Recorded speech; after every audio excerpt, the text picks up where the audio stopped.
மத்தேயு 5. அவர் திரளான ஜனங்களைக் கண்டு மலையின் மேல் ஏறினார். அவர் உட்கார்ந்தபொழுது அவருடைய சீஷர்கள் அவரிடத்தில் வந்தார்கள். அப்பொழுது அவர் தமது வாயைத் திறந்து அவர்களுக்கு உபதேசித்துச் சொன்னது என்னவென்றால், ஆவியில் எளிமையுள்ளவர்கள் பாக்கியவான்கள், பரலோக ராஜ்யம் அவர்களுடையது. துயரப்படுகிறவர்கள் பாக்கியவான்கள், அவர்கள் ஆறுதலடைவார்கள். சாந்தகுணமுள்ளவர்கள் பாக்கியவான்கள், அவர்கள் பூமியைச் சுதந்தரித்துக் கொள்ளுவார்கள்.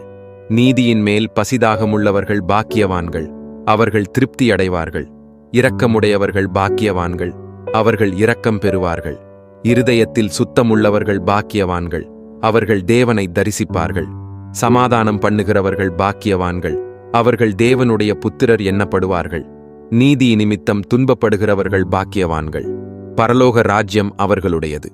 என் நிமித்தம் உங்களை நிந்தித்து துன்பப்படுத்தி பலவித தீமையான மொழிகளையும் உங்கள் பேரில் பொய்யாய்ச் சொல்வார்களானால் பாக்கியவான்களாயிருப்பீர்கள். சந்தோஷப்பட்டு களிகூருங்கள், பரலோகத்தில் உங்கள் பலன் மிகுதியாயிருக்கும். உங்களுக்கு முன்னிருந்த தீர்க்கதரிசிகளையும் அப்படியே துன்பப்படுத்தினார்களே. நீங்கள் பூமிக்கு உப்பாயிருக்கிறீர்கள். உப்பானது சாரமற்று போனால் ஏதினால் சாரமாக்கப்படும்?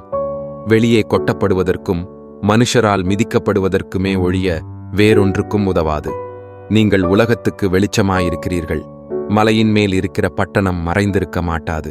விளக்கைக் கொளுத்தி மரக்காலால் மூடி வைக்காமல் விளக்குத் தண்டின் மேல் வைப்பார்கள். அப்பொழுது அது வீட்டிலுள்ள யாவருக்கும் வெளிச்சம் கொடுக்கும். இவ்விதமாக மனுஷர் உங்கள் நற்கிரியைகளைக் கண்டு பரலோகத்தில் இருக்கிற உங்கள் பிதாவை மகிமைப்படுத்தும்படி உங்கள் வெளிச்சம் அவர்கள் முன்பாக பிரகாசிக்க கடவது. நியாயப்பிரமாணத்தை ஆனாலும் தீர்க்க தரிசனங்களை ஆனாலும் அழிக்கிறதற்கு வந்தேன் என்று எண்ணிக்கொள்ளாதேயுங்கள். அழிக்கிறதற்கு அல்ல, நிறைவேற்றுகிறதற்கே வந்தேன். வானமும் பூமியும் ஒழிந்து போனாலும் நியாயப்பிரமாணத்தில் உள்ளதெல்லாம் நிறைவேறும் அளவும் அதில் ஒரு எழுத்தாகிலும் ஒரு எழுத்தின் உறுப்பாகிலும் ஒழிந்து போகாது என்று மெய்யாகவே உங்களுக்குச் சொல்லுகிறேன். ஆகையால் இந்த கற்பனைகள் எல்லாவற்றிலும் சிறிதொன்றையாகிலும் மீறி அவ்விதமாய் மனுஷருக்கு போதிக்கிறவன் பரலோக ராஜ்யத்தில் எல்லாரிலும் சிறியவன் எண்ணப்படுவான். இவைகளை கைக்கொண்டு போதிக்கிறவன் பரலோக ராஜ்யத்தில் எல்லாரிலும் பெரியவன் எண்ணப்படுவான். வேதபாரகர் பரிசேயர் என்பவர்களுடைய நீதியிலும் உங்கள் நீதி அதிகமாயிராவிட்டால் பரலோக ராஜ்யத்தில் பிரவேசிக்க மாட்டீர்கள் என்று உங்களுக்குச் சொல்லுகிறேன். கொலை செய்யாதிருப்பாயாக என்பதும் கொலை செய்கிறவன் நியாய தீர்ப்புக்கு ஏதுவாயிருப்பான் என்பதும் பூர்வத்தாருக்கு உரைக்கப்பட்டதென்று கேள்விப்பட்டிருக்கிறீர்கள். நான் உங்களுக்குச் சொல்லுகிறேன், தன் சகோதரனை நியாயமில்லாமல் கோபித்துக் கொள்ளுகிறவன் நியாய தீர்ப்புக்கு ஏதுவாயிருப்பான். தன் சகோதரனை வீணன் என்று சொல்லுகிறவன் ஆலோசனை சங்க தீர்ப்புக்கு ஏதுவாயிருப்பான். மூடனே என்று சொல்லுகிறவன் எரி நரகத்திற்கு ஏதுவாயிருப்பான். ஆகையால் நீ பலிபீடத்தினிடத்தில் உன் காணிக்கையைச் செலுத்த வந்து உன் பேரில் உன் சகோதரனுக்கு குறை உண்டென்று அங்கே நினைவு கூறுவாயாகில், அங்கேதானே பலிபீடத்தின் முன் உன் காணிக்கையை வைத்துவிட்டுப் போய் முன்பு உன் சகோதரனோடே ஒப்புரவாகி பின்பு வந்து உன் காணிக்கையைச் செலுத்து. எதிராளி உன்னை நியாயாதிபதியினிடத்தில் ஒப்புக்கொடாமலும் நியாயாதிபதி உன்னை சேவகனிடத்தில் ஒப்புக்கொடாமலும் நீ சிறைச்சாலையில் வைக்கப்படாமலும் இருக்கும்படியாக நீ உன் எதிராளியோடு வழியில் இருக்கும்போதே சீக்கிரமாய் அவனுடனே நல்மணம் பொருந்து. பொருந்தாவிட்டால் நீ ஒரு காசும் குறைவின்றி கொடுத்து தீர்க்கு மட்டும் அவ்விடத்திலிருந்து புறப்பட மாட்டாய் என்று மெய்யாகவே உனக்குச் சொல்லுகிறேன். விபச்சாரம் செய்யாதிருப்பாயாக என்பது பூர்வத்தாருக்கு உரைக்கப்பட்டதென்று கேள்விப்பட்டிருக்கிறீர்கள். நான் உங்களுக்குச் சொல்லுகிறேன், ஒரு ஸ்திரீயை இச்சையோடு பார்க்கிற எவனும் தன் இருதயத்தில் அவளோடே விபச்சாரம் செய்தாயிற்று. உன் வலது கண் உனக்கு இடரலுண்டாக்கினால் அதை பிடுங்கி எரிந்து போடு. உன் சரீரம் முழுவதும் நரகத்தில் தள்ளப்படுவதை பார்க்கிலும் உன் அவயவங்களில் ஒன்று கெட்டுப்போவது உனக்கு நலமாயிருக்கும். உன் வலது கை உனக்கு இடரலுண்டாக்கினால் அதை தரித்து எரிந்து போடு.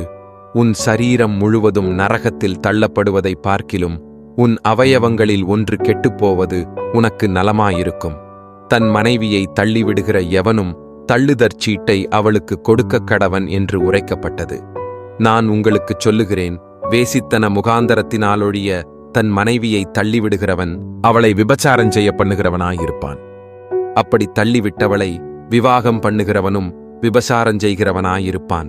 அன்றியும் பொய்யாணையிடாமல் உன் ஆணைகளை கர்த்தர் முன்னிலையாய்ச் செலுத்துவாயாக என்று பூர்வத்தாருக்கு உரைக்கப்பட்டதென்று கேள்விப்பட்டிருக்கிறீர்கள்.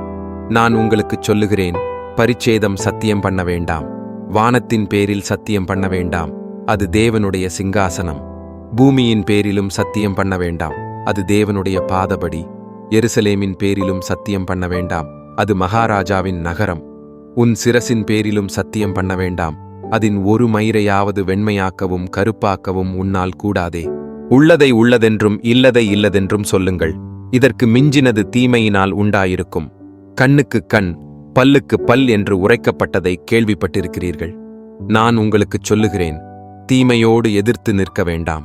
ஒருவன் உன்னை வலது கன்னத்தில் அறைந்தால் அவனுக்கு மறு கன்னத்தையும் திருப்பிக் கொடு.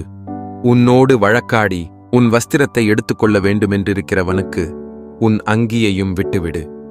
ஒருவன் உன்னை 1 மைல் தூரம் வர பலவந்தம் பண்ணினால் அவனோடு 2 மைல் தூரம் போ.